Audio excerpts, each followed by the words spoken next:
Start record. Okay na ba? Nakita na ba? Hello, hello, hello. Yan, meron na. Hello, class. So, for today's video, I'm gonna show you how to deploy, update, and delete syntax SQL in our Visual Basic. So, syempre, tatagalogin na natin. Tahan muna natin yung dati nang ginawa. So, it is a continuation of your Activity 6. And it will be your Activity 7. So, ang gagawin natin, this is the scenario. So, ang gagawin natin is um, mag-delete and mag a-update tayo ng records. Okay? Di-delete and mag-update. So, siguro simulan muna natin dun sa delete. Okay. So, before yon, tignan muna natin kung ilan yung laman ng ating database. Nakalimutan ko na. Okay, I have 2. Padamihan na natin. Dahil mamaya kailangan natin ng mas maraming records.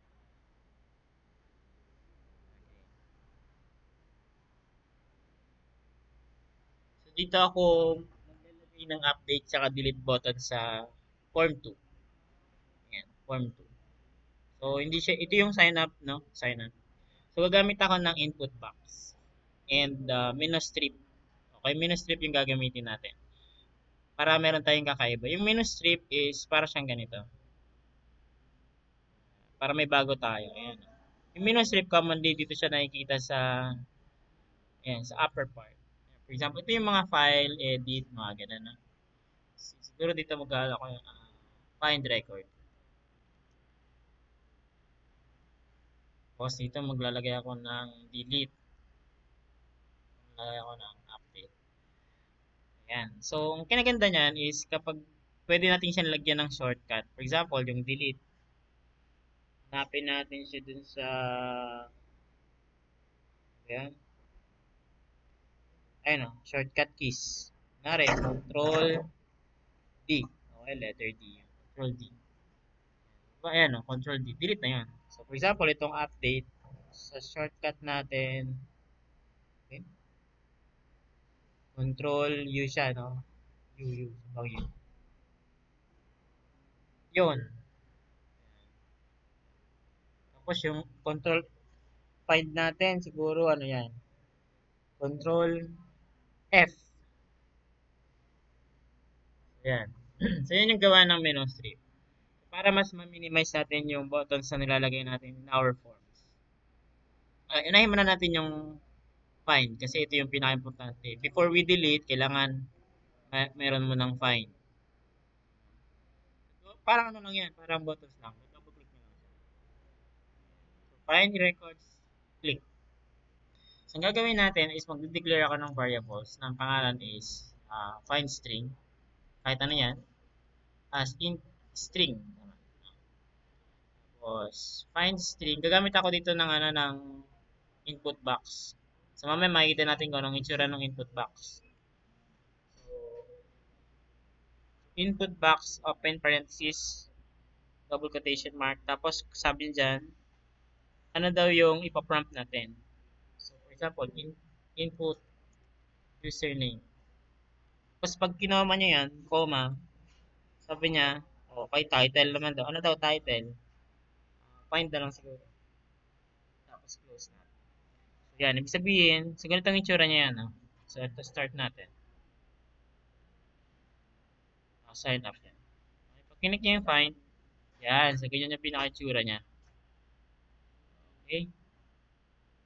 So, ang gagawin natin, syempre, kung ano yung nilagay dun sa input box or dun sa sa input box, mapupunta siya ng find string.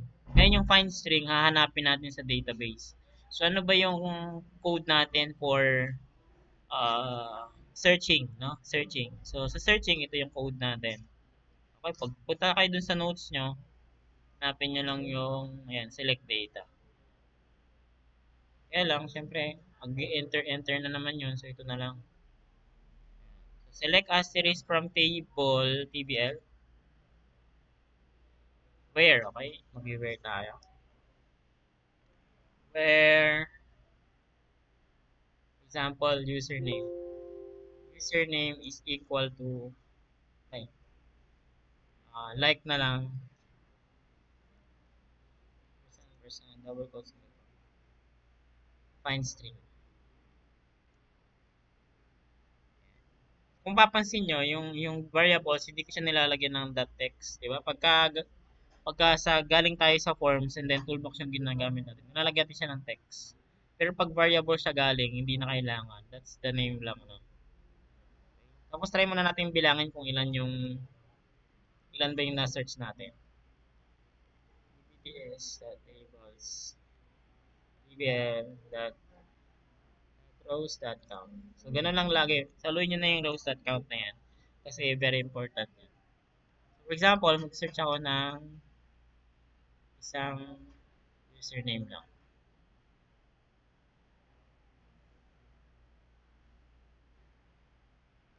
Find record, space mo yung username din, okay. Yan, so meron ako na-search na 2. Bakit kaya dalawa? Kasi dun sa username natin ay dalawa nga siya. Username. Bilan nga natin to para isa lang.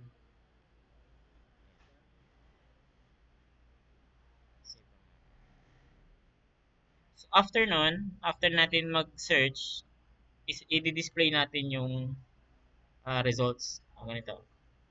Ganito. Text box 4, text box 1, text box 2, text box 4.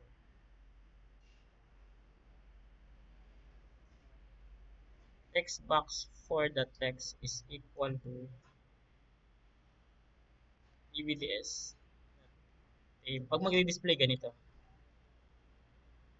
EBL that rows ah that rows 0 yan kasi unang rows that item.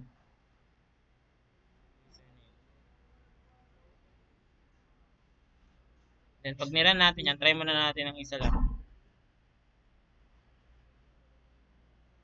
Find username. Yan, so lumabas na siya. Try naman natin yung lahat. Kayain ko lang to syempre.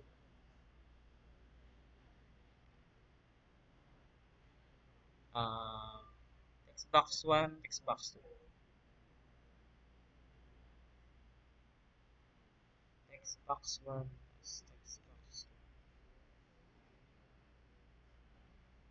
Password tsaka full. Ano ba yung mauna? Full name dito. So, mali yung ano natin. So, text box 4 is full name. Full name. Tapos to username, tapos to password. Okay, so try natin. Kunwari, control F po, username. Yun, mababas na siya. No? Confirm na lang yung password. Okay, so ngayon, ang problema natin, paano pag wala siyang na-search? Paano pag wala? Okay, for example, nag-find ka, tapos mali. Okay mo, syempre walang, magde-debug yung system mo, yan. Ibig sabihin, wala siya, there's no position 0. Ibig sabihin, wala nga siyang ma-search. So, mag-if else ka dito. If ebds.tables rows.count is less than or equal, dapat greater than or equal to 0.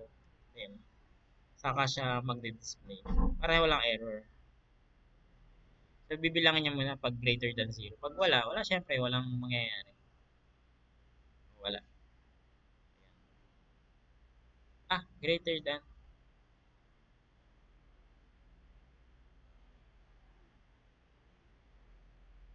Greater than equal to 0. Dapat 1.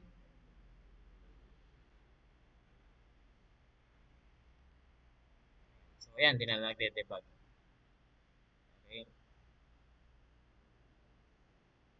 Okay, after nun, pwede na tayong mag-delete. Siyempre, na-search na natin. So, ano ba yung code natin for delete? So, ito yun. Notepad ko nga muna sila ganun. Ay, ganun talaga. Hirap naman. Copy. Then paste lang dito. So yan. Pinagganyan na naman. Uh,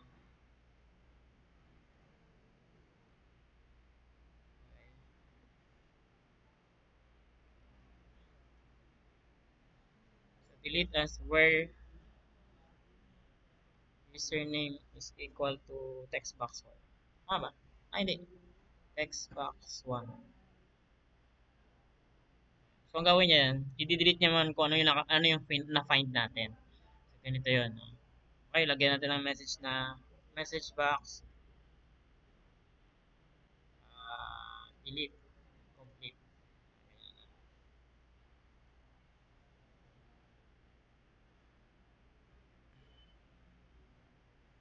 Okay, ganito siya. Sign up. Mag-find muna tayo. For example, username. So, magdi-display siya. Tapos, click niyo yung delete. Ayan, delete complete. Okay, paano natin malalaman pag nag-delete? Tignan naman natin sa database. Kung mabubura ka. Uy, di nabura. Your username. Mali yung condition sa atin pag ganun. Where username is equal to text box.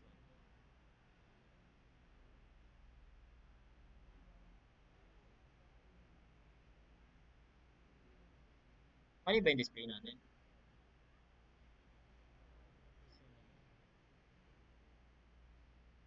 Ano?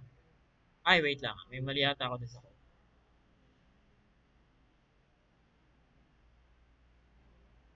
Yun. That to string. Sabi na, mali. Text sabi. Okay. Control F natin. Username. Tapos delete. Ayan. Delete completed. Try natin siyang hanapin dito. Ayun o. Mapapansin yung deleted na siya. Okay. Ayan. Deleted na. So, dito sa ano, sa taas, yung message box, pwede kayong maglagay dito ng else na mag-message ka na walang na-search, no? Pwede walang na-search. Bahala na kayo kung anong gusto nyo ilagay. Tapos dito syempre, dapat yung text box for the text mabubura.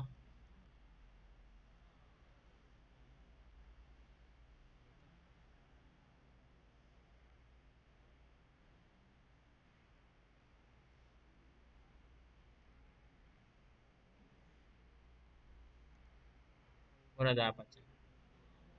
Try natin. Dalawang records na lang meron tayo. So find natin yung username 1. 1. Burahin. Control D. Yun. Try natin kung isa na lang record. Isa na lang.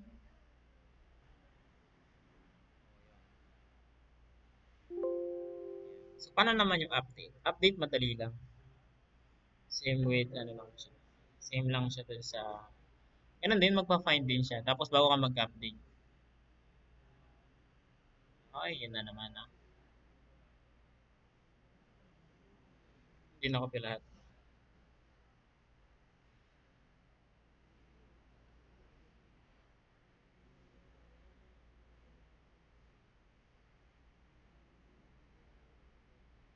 Kaya lang dito kasi sa save, ay sa update, kailangan mong ilagay lahat.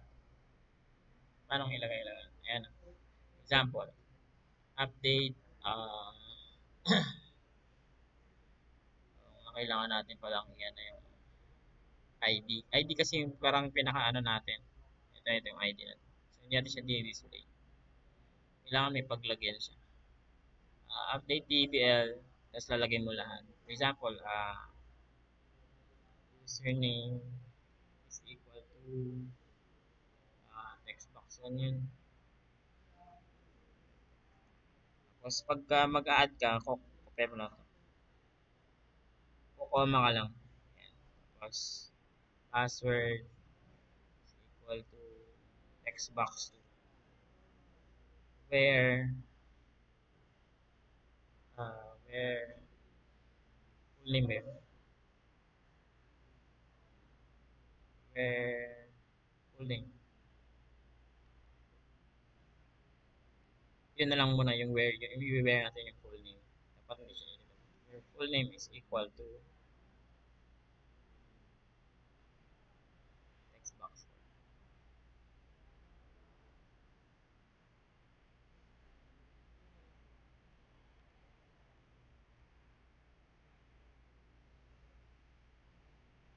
Okay, try natin. Tapos maglagay ka lang ng message box para hindi na nakakalito.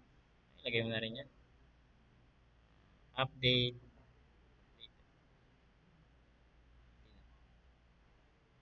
Try natin. For example, papalitan mo yung password mo. Magpo-find ka muna ng ano ba yung natitira natin. Username to yun. For example, palitan mo. Tatlo na lang. Tapos, update. 1, 2, 3 yung nilagay ko. Tingnan natin. Ayan, nagbago na siya. 1, 2, 3. So, ganun lang yun yung update and delete.